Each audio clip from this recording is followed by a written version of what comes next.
नमस्कार साथियों, job updates bye M के यूट्यूब चैनल पर सभी का स्वागत है। आज हम आपको इस वीडियो के अंदर यह बताएंगे जो बिहार के कुछ मेडिकल कॉलेज है जिन्होंने एमबीबीएस में जो सीट का जो रजिस्ट्रेशन है वह कैंसिल कर दिया है। जिन स्टूडेंट्स ने एमबीबीएस के अंदर बिहार कॉलेज के अंदर बिहार मेडिकल कॉलेज के अंदर रजिस्ट्रेशन कराया था, वह एक बार जांच कर ले। एमबीबीएस मतलब जो एमबीबीएस कॉलेज है उन्होंने रजिस्ट्रेशन कैंसिल कर दिया है। पूरा मामला क्या आपको इस वीडियो के अंदर बताया जाएगा। और जो ईडब्ल्यूएस के नाम पर जो कैंडिडेट सीटों में प्रवेश ले रहे हैं, एनएमसी ने उनको भी निर्देश दे दिया है। देखते हैं दोस्तों पूरा मामला क्या है, बने रहिए वीडियो के अंत तक। चलिए स्टार्ट करते हैं।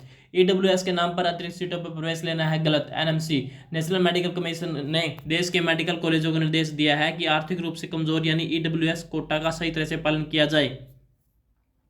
शुक्रवार को आयोग ने सभी मेडिकल कॉलेज के निदेशकों को पत्र लिखते हुए कहा कि केंद्र सरकार ने ईडब्ल्यूएस वर्ग के छात्रों के लिए 10% आरक्षण तय किया है। इसका मतलब यह कतई नहीं है कि अतिरिक्त 10% सीटें बढ़ाकर प्रवेश किया जाए। मौजूदा समय में आयोग की ओर से एमबीबीएस पाठ्यक्रम के लिए जितनी सीटें मंजूर की गई है उन्हीं में से आरक्षित सीटों पर प्रवेश दिया जा सकता है। आयोग के एक वरिष्ठ अधिकारी ने बताया कि कुछ मेडिकल कॉलेजों ने मंजूर एमबीबीएस सीटों के अलावा 10% और बढ़ोतरी कर छात्रों को भी प्रवेश जो छात्र है उनको भी प्रवेश ले लिया। जब इनसे कारण पूछे तो इन्होंने सरकार की ईडब्ल्यूएस कोटे का हवाला दिया। यह प्रक्रिया नियमों के बिल्कुल अलग है। उदाहरण देते हुए अधिकारी ने कहा कि अगर किसी मेडिकल कॉलेज के पास एमबीबीएस की 100 सीट पर प्रवेश की अनुमति है तो इन्हीं में से 10 ईडब्ल्यूएस छात्रों को दी जा सकती है, या ईडब्ल्यूएस के नाम पर 100 के अलावा 110 सीटें नहीं दी जा सकती।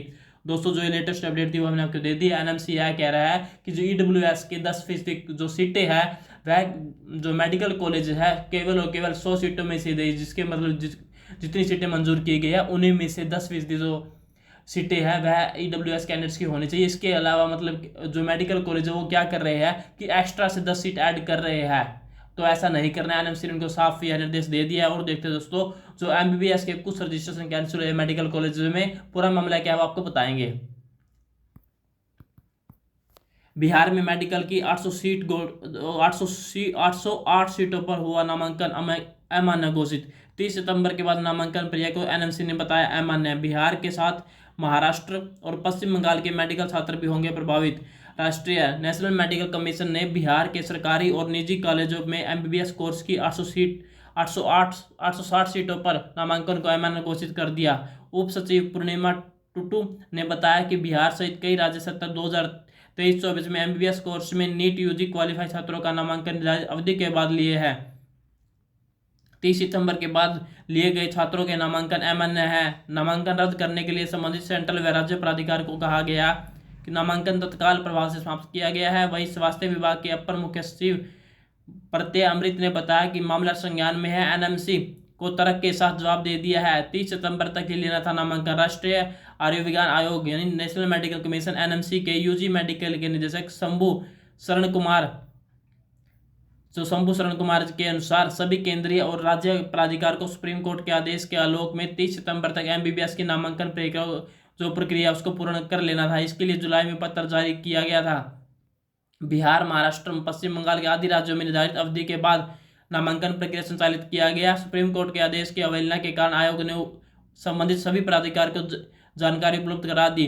1 से 4 अक्टूबर तक हुआ थर्ड राउंड। बिहार संयुक्त प्रवेश प्रतियोगिता परिषद की ओर से राज्य के सरकारी व निजी मेडिकल कॉलेज में एमबीबीएस कोर्स में नामांकन के लिए तीसरे राउंड की काउंसलिंग प्रक्रिया 1 से 4 अक्टूबर तक संचालित की गई। तीसरे राउंड में एमबीबीएस डेंटल व वेटरनरी की 1093 सीटें आवंटित की गई। बीसीसीआई के अधिकारियों का कहना है कि काउंसलिंग की प्रक्रिया राज्य में देर से प्रारंभ हुई। और देखते दोस्तों सुप्रीम कोर्ट का जो आदेश है वो क्या कहता है। सुप्रीम कोर्ट के आदेश के आलोक में एमबीबीएस कोर्स में नामांकन के लिए उत्तरदायी केंद्रीय और राज्य प्राधिकार को 27 जुलाई को पत्र जारी कर कट ऑफ डेट जानकारी दी गई। 30 सितंबर के बाद विद्यार्थियों को नामांकन को आयोग ने अमान्य करार दिया। आयोग की वेबसाइट पर विस्तृत जानकारी अपलोड कर दी गई है। दोस्तों जो ये लेटेस्ट अपडेट थी वो हमने आपको दे दी है। जो 860 सीटों पर बिहार के जो मेडिकल कॉलेज है उसमें जो नामांकन है रद्द कर दिया है, उसकी जानकारी है जो मतलब जो वेबसाइट पर डाल दी गई है। दोस्तों चेक कर ले। और जो है लेटेस्ट अपडेट थी वो हमने आपको दे दी है। इससे रिलेटेड किसी भी कैंडिडेट को कोई भी डाउट हो तो आप हमारे कमेंट सेक्शन में कमेंट करके पूछ सकते हैं। वीडियो अच्छी लगी हो वीडियो को ज़्यादा शेयर कर दीजिए, लाइक कर दीजिए। यदि आपने अभी तक हमारे चैनल को सब्सक्राइब नहीं किया तो सब्सक्राइब कर दीजिए, ताकि जो भी छोटी वीडियो अपडेट और हरियाणा के सेंटर की हो आप तक सबसे पहले पहुंच सके। दोस्तों धन्यवाद।